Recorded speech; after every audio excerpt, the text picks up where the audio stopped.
বিসমিল্লাহির রহমানির রহিম। বিভিন্ন স্কুলে এবং মাদ্রাসায় সপ্তম ও অষ্টম শ্রেণীতে অধ্যয়নরত শিক্ষার্থীদের আজকের ক্লাসে স্বাগত জানাচ্ছি। আজকে আমি আর্টিকেল নিয়ে আলোচনা করব। আমার এখানে আর্টিকেল লেখা আছে, আর্টিকেল নিয়ে আলোচনা করব। তো আর্টিকেল এর ব্যবহার, আর্টিকেল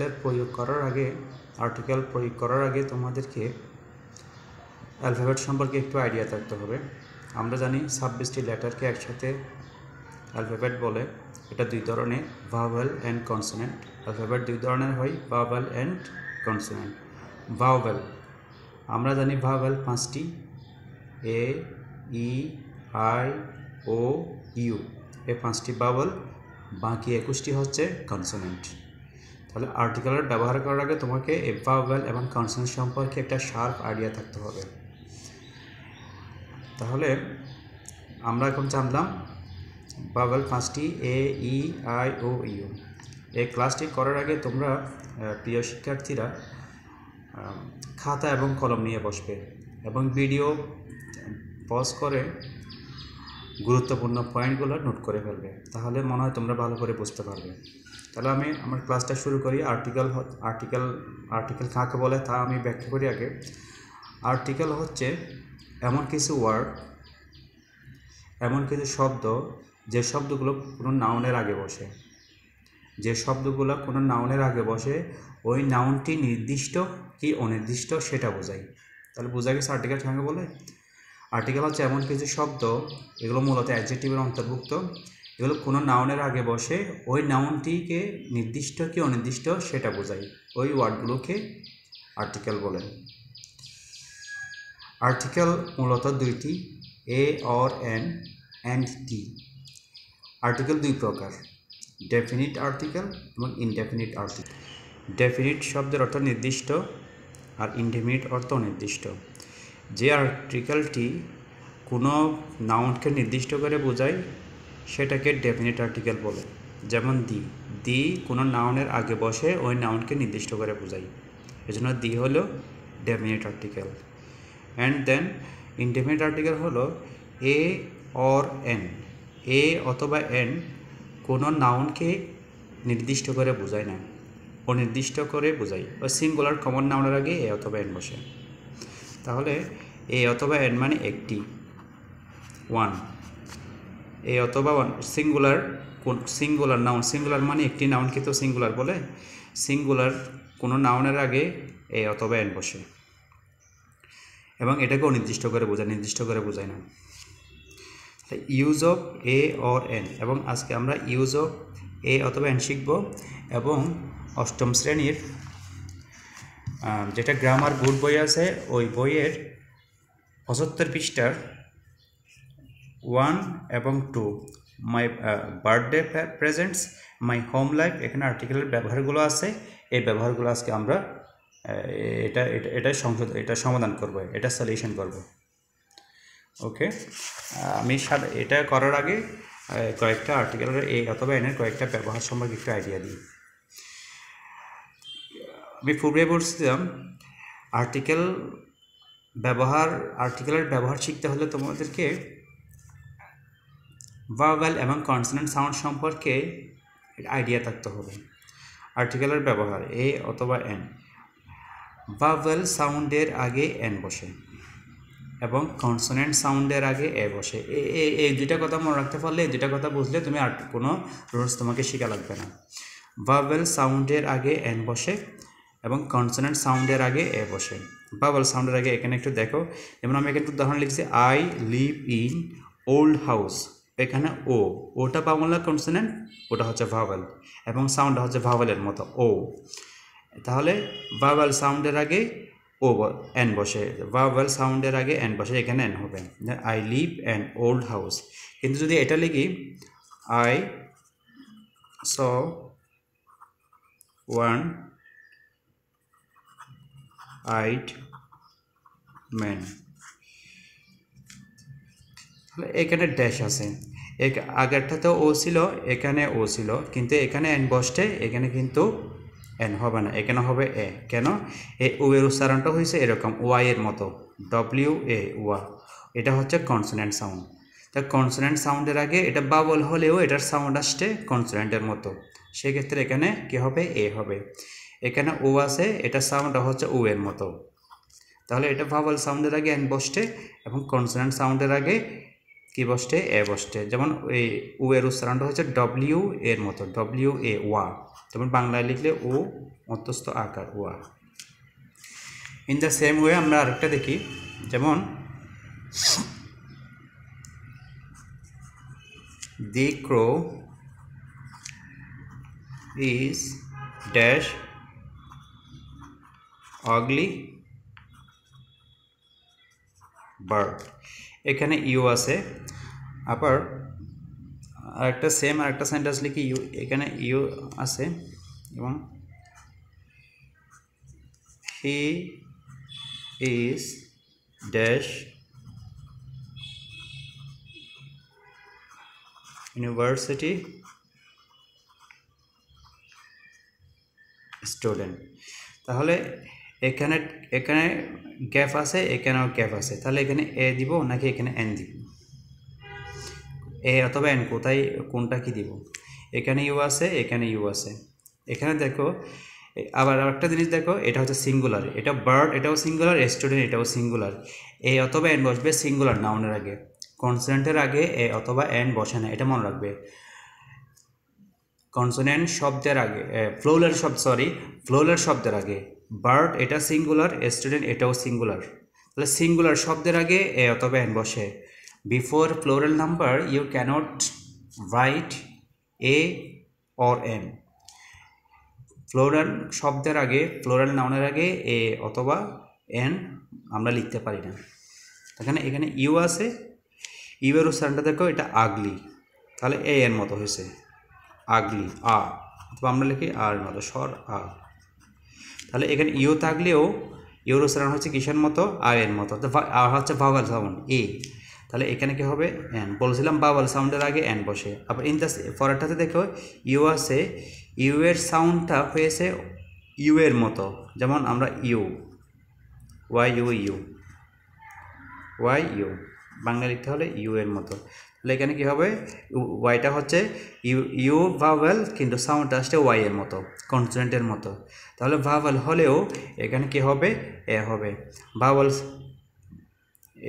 এখানে ভাওয়েল হলেও কিন্তু সাউন্ডটা আসছে কনসোনেন্টের, সো এখানে কি হবে? এ হবে। এখানে ভাওয়েল, সাউন্ডটা আসছে ভাওয়েলের মতো, তাই ক্ষেত্রে কি হবে? এন হবে। আরও কয়েকটা ব্যবহার দেখি, যেমন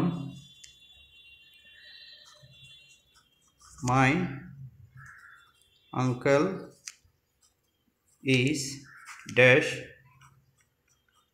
এম এ, কারণ আগে কেউ M A B A pass করলে ওদের নামের টাইটেলের সাথে এটা বসাই দিতে হতো, যেমন M A, my uncle is M A. এখানে এ হবে নাকি এন হবে? এ এবং অথবা এন বসানোর আগে তোমাকে সিঙ্গুলার এবং প্লুরালটা চিন্তা করতে হবে, যেমন এটা হচ্ছে সিঙ্গুলার, তাহলে এম উচ্চারণটা দেখো, এম উচ্চারণ করতে হলে প্রথমে এ এর মতো উচ্চারণ হয়, তো ভাওয়ালের মতো উচ্চারণ হয়, এ হচ্ছে ভাওয়াল, তো সেক্ষেত্রে এখানে কী হবে? এন হবে। আবার আরেকটা সেন্টেন্স দেখি, যেমন হিজ আঙ্কেল ইজ, এখানে লিখলাম বি এ, বি, তাহলে এটা বি এর উচ্চারণটা, বি এর সাউন্ডটা কিন্তু ভাওয়ালের মতো হয়নি, তাহলে এটা কনসোনেন্ট সাউন্ড, সেক্ষেত্রে কী হবে? এ হবে।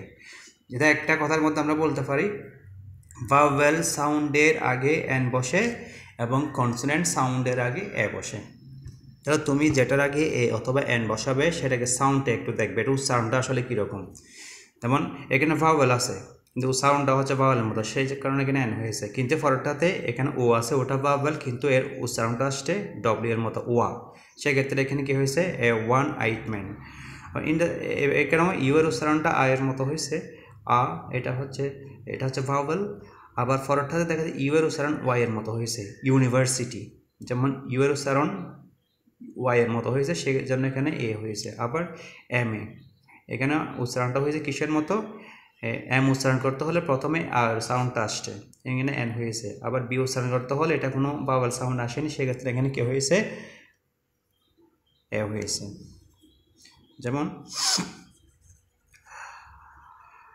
এ হচ্ছে এ অথবা এন এর ব্যবহার। তোমরা একটা মাথায় রাখবে যে ভাওয়েল সাউন্ডের আগে এন বসে, কনসোনেন্ট সাউন্ডের আগে এ বসে, এবং এ অথবা এন বসে যে সিঙ্গুলার শব্দের আগে। আমি এটা লিখে দিই, এটা একটা মার্ক রাখবে। এ এন বসে সিঙ্গুলার শব্দের আগে, সিঙ্গুলার নাউনের আগে, নাউনের আগে। তাহলে প্লুরাল শব্দের আগে এ অথবা এন বসতে পারে না। যেমন অ্যান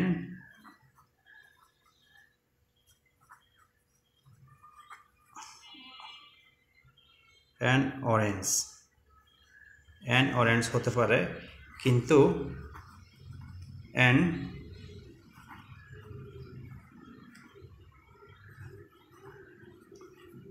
অরেঞ্জেস হতে পারে না, কারণ অরেঞ্জ এটা হচ্ছে প্লুরাল, এটা হতে পারে। আবার যেমন অ্যান এগ হতে পারে, কিন্তু এন এক্স হতে পারে না, কারণ এক্স হচ্ছে প্লুরাল। তাহলে এ অথবা এন বসে অবশ্যই সিঙ্গুলার শব্দের আগে। কোনো প্লুরাল শব্দের আগে এ অথবা এন বসতে পারে না, সেক্ষেত্রে দি বসতে পারে। নির্দিষ্ট করে বোঝালে দি বসে। আর দি কোথায় বসে? কোনো কিছুকে নির্দিষ্ট করে বোঝাতে দি বসে। দি হচ্ছে ডেফিনিট আর্টিকেল।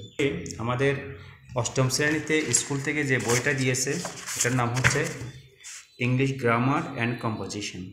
এই বইয়ে 75 পৃষ্ঠা। এই 75 পৃষ্ঠার বার্থডে প্রেজেন্টস, এখানে একটা আর্টিকেলের ব্যবহার আছে, আর এটা আমিও করব, এবং সাথে সাথে রুলস বলবো। তোমরা আমার ভিডিওটা অফ করে রুলসগুলো খাতায় লিখে ফেলবে, এবং এই বইটা খুলে 75 পৃষ্ঠায় গিয়ে এটা সাথে সাথে স্টাডি করলে মনে হয় তোমরা ইমপ্রুভ করতে পারবে। বার্থডে প্রেজেন্টস এখানে আছে, একটা প্যাসেজ দেওয়া আছে। তোমাদের পরীক্ষাও এরকম হবে, ভাগ্য বলা হলে এখান থেকে কমন চলে আসতে পারে।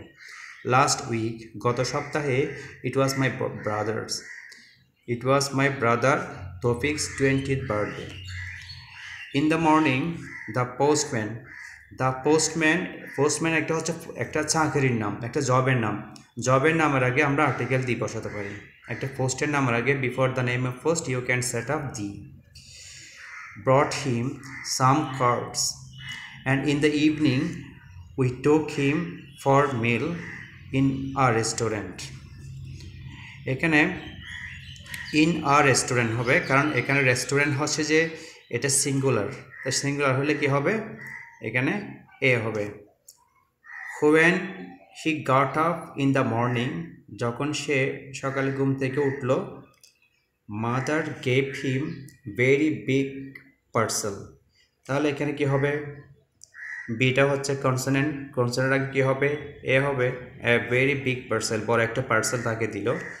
We all wonder what was in the parcel, এখানে দি হবে, কারণ কোনো একটা নাউন যদি পূর্বে উল্লেখ করা হয়, পূর্বে আছে এরকম কোনো নাউনকে দ্বিতীয়বার উল্লেখ করতে হলে সেক্ষেত্রে এটার আগে দি হয়, কারণ এটা দ্বিতীয়বার উল্লেখ করতে হলে সেটা নির্দিষ্ট হয়ে যায়। তাহলে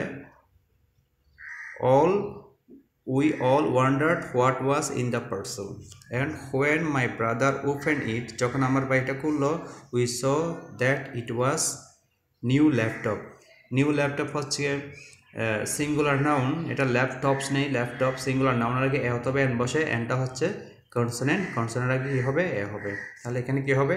এ হবে। A new laptop.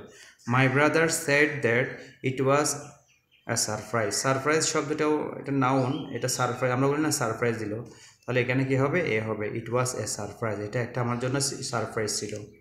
And that he was very pleased with it, এবং সেটা নিয়ে খুবই সন্তুষ্ট। I bought him a purse, a P এটা হচ্ছে কনসোনেন্ট, পার্স মানে যেটা মেয়েরা ইউজ করে কোনো কিছু হাতে, তাহলে এটার আগে হাতে রাখে কোনো কিছু রাখার জন্য, এটা পিটা হচ্ছে কনসোনেন্টের আগে এখানে কি হবে? এ হবে, এ পার্স হবে। মাই সিস্টার গেভ হিম এ বুক হচ্ছে একটা নাউন এবং সিঙ্গুলার কমন নাউনের আগে একটা আর্টিকেল বসে, এ অথবা এন। এখানে যেহেতু বিটা হচ্ছে কনসোনেন্টের আগে এখানে কি হবে? এ হবে। My sister gave him A book about art. When he opened the book, দেখো এখানে একটা বুক, প্রথমে একটা বুক শব্দটি আগে উল্লেখ আছে, দ্বিতীয়বার উল্লেখ করতে হলে কিছুক্ষণ আগে বলছিলাম এটা এখানে পার্সেল শব্দের নাউনটা এখানে উল্লেখ আছে, দ্বিতীয়বার উল্লেখ করতে হলে তার আগে দি বসে। ইন দ্য সেম ওয়ে এখানে বুক শব্দটা এখানে উল্লেখ, নাউনটা এখানে উল্লেখ ছিল, আবার দ্বিতীয়বার উল্লেখ করতে হচ্ছে, সেক্ষেত্রে এটা নির্দিষ্ট হয়ে গেছে, সেক্ষেত্রে এটা দি হবে। When he open the book, যখন এখানে এস হবে না, when he open the book, যখন সে বইটি খুললো, I could see that there was a smile on his face, তার মুখে আমি একটা হাসি দেখলাম। এখানে কি হবে? স্মাইল এখানে এ হবে, এখানে কি হবে? এ হবে। পরেরটাটা আমরা একটু দেখি। Complete the text by putting a an or the in the gaps, গ্যাপের মধ্যে এ অথবা এন দিয়ে এটা ফিল আপ করো। মাই হোম লাইফ, এটা তোমাদের অষ্টম শ্রেণীর বোর্ড বই English grammar and composition page number 75, page number 75 English grammar and composition এ বইয়ের পেজ নাম্বার 75 থেকে আমি এটা করাচ্ছি। My home life, I live big city, city শব্দটা হচ্ছে সিঙ্গুলার শব্দের একটা আর্টিকেল বসেই, কারণ বিটা হচ্ছে, এখন আর্টিকেল এ বসাবো নাকি এন বসাবো, সেক্ষেত্রে বিটা হচ্ছে কনসোনেন্ট, সেক্ষেত্রে এখানে হবে a. I live in a big city, in center of Bangladesh, এখানে দি হবে, ইন দ্য সেন্টার, বাংলাদেশের কেন্দ্রে, তাহলে একটা এলাকা বোঝাচ্ছে, যেমন এলাকা কোনো একটা সুনির্দিষ্ট এলাকা, কোনো একটা অঞ্চল বোঝালে সেক্ষেত্রে দি হয়, যেমন in the south of, in the north of, in the center of, তাহলে in the center of, center মানে একটা কেন্দ্র, মাঝখানের এলাকাকে বোঝানো হচ্ছে। সিটি ইজ কল্ড ঢাকা, তাহলে সিটি শব্দটা এখানে একবার উল্লেখ আছে, দ্বিতীয়বার আমার মেনশন করেছি, দ্বিতীয়বার উল্লেখ করেছি, সিটি শব্দটা এখানে একবার দেওয়া আছে, তাহলে কোনো একটা নাউন যদি একবার দেওয়া থাকে, দ্বিতীয়বার যদি আবার দেওয়া লাগে, সেটা নির্দিষ্ট হয়ে যায়, তার আগে দি হবে। The city is called Dhaka. I live in area, area শব্দটি এটা ভাওয়াল দিয়ে শুরু, এটা হচ্ছে ভাওয়াল এবং সাউন্ডটাও ভাওয়ালের মতো, কনসোনেন্টের সাউন্ড আসে নাই, এটা এন হবে, এখানে কি হবে? এন হবে, এন হবে। I live an area that it is quite close to a park, এটা কোন পার্কটা নির্দিষ্ট করে বোঝানো হয় নাই, এটা কোন পার্ক, সেক্ষেত্রে এখানে পিটা হচ্ছে অনির্দিষ্ট করে বোঝানো হয়েছে, অনির্দিষ্ট করে বোঝানো হলে এ অথবা এন হয়, এখানে যেহেতু পি আছে, পিটা হচ্ছে কনসোনেন্ট, সেক্ষেত্রে এখানে কি হবে? এ হবে। I live in old house, দেখে এখানে ওল্ড আছে, ওল্ড ওটা হচ্ছে ভার্বাল, আর হাউস এটা হচ্ছে সিঙ্গুলার, ওটা হচ্ছে ভার্বাল, ভার্বাল আগে কি হবে? এন হবে। I live in an old house quite street, এখানে কিউটা হচ্ছে যে কনসোনেন্ট, সেক্ষেত্রে এখানে কী হবে? এ হবে। I am a student at renowned university, যদি রিনাউন্ড শব্দটি না হলে ইউনিভার্সিটি হতো, সেটা রুলস অনুযায়ী হতো, ইউনিভার্সিটির আগে হবে। এখানে আরটা হচ্ছে যে শব্দের আগে আর্টিকেল বসাবো, ওই শব্দটা তুমি চিন্তা করবে। আরটা হচ্ছে কনসোনেন্টে কী হবে? এ হবে। A student at a renowned university, renowned মানে হচ্ছে বিখ্যাত। Which is called Dhaka University, যেটাকে ঢাকা ইউনিভার্সিটি বলা হয়। ইউনিভার্সিটি ইজ মডার্ন, এখানে খালি স্থানে ইউনিভার্সিটির নামটা একবার উল্লেখ আছে, দ্বিতীয়বার মেনশন করতে হলে এটা কী হয়ে যায়? স্পেসিফিক হয়ে যায়, নির্দিষ্ট হয়ে যায়, সেক্ষেত্রে দি বসবে। তাহলে কোনো একটা নাউনকে প্রথম লাইনে যদি কোনো একটা নাউন উল্লেখ থাকে, দ্বিতীয় লাইনে যদি আবার এটাকে উল্লেখ করতে হয়, সেটার আগে কী হবে? দি হবে। দ্য ইউনিভার্সিটি, এখানে কী হবে? দ্য ইউনিভার্সিটি, আমি লিখে দিচ্ছি, তোমরা এগুলো খাতায় নোট করবে। The university is modern one, তাহলে কি মডার্ন, এমটা হচ্ছে কনসোনেন্ট আগে কী হবে? এ হবে। The university is a modern one, it's good university, এখানে গুড, জিটাও হচ্ছে কি কনসোনেন্ট আগে কী হবে? It's a good university. My father works in office, office এটা ওটা হচ্ছে ভাওয়ালের আগে কী হবে? ভাওয়াল সাউন্ডের আগে এন হবে। My father works in an office. He is sales director of a company, এখানে সেলস ডিরেক্টর হচ্ছে একটা জব টাইটেলের নামের আগে দি বসে, যেমন দি ম্যানেজার হতে পারে, দ্য ম্যানেজিং ডিরেক্টর হতে পারে, এটা হচ্ছে sales director. Name of a post, we can set up definite article the before the name of a post. পোস্টের নামের আগে কি হবে দি হবে তাহলে he is the sales director of a company এখানে সিটা হচ্ছে কনসার্নের আগে হবে company that makes sports equipment my mother is doctor এখানে এ হবে ডক্টর এখানে একটা পেশা বোঝানো হচ্ছে পেশার নামের আগে কি হবে এ হবে এটা যেহেতু consonant my mother is a doctor she works at the new hospital that has just bin built outside the city শহরটির বাইরে সিটি সিটি নাউনটা কিন্তু আগে অনেকবার উল্লেখ আছে সে কারণে এখানে উল্লেখ আছে সিটি এখানে উল্লেখ আছে সেক্ষেত্রে এখানে কি হবে দি হবে I also have a brother আমার একজন ভাই আছে হি ইজ এটার মতো ডক্টর হচ্ছে একটা পেশা before the name of profession আমরা ইনডেফিনিট আর্টিকেল দিতে পারি এ তাহলে এখানে ডিটা হচ্ছে কনসোনেন্টের আগে কি হবে এ হবে and he works at the same hospital এখানে হসপিটাল শব্দটি আগে উল্লেখ ছিল বলছিলাম আগে কোনো নাউন উল্লেখ থাকলে দ্বিতীয়বার উল্লেখ করতে হলে তার আগে কি হবে দি হবে তাহলে he works at the same hospital প্রিয় শিক্ষার্থীরা তোমরা যদি একটু ক্লাসে উপকৃত হও অবশ্যই লাইক করবে এবং কমেন্ট করে জানাবে এবং হিট দ্য নোটিফিকেশান বাটন আমি যদি কোনো ভিডিও আপলোড করি যাতে তোমরা জানতে পারো তাহলে তোমরা সাবস্ক্রাইব করে রাখবে নোটিফিকেশান বাটন অন করে রাখবে থ্যাংক ইউ ভেরি মাচ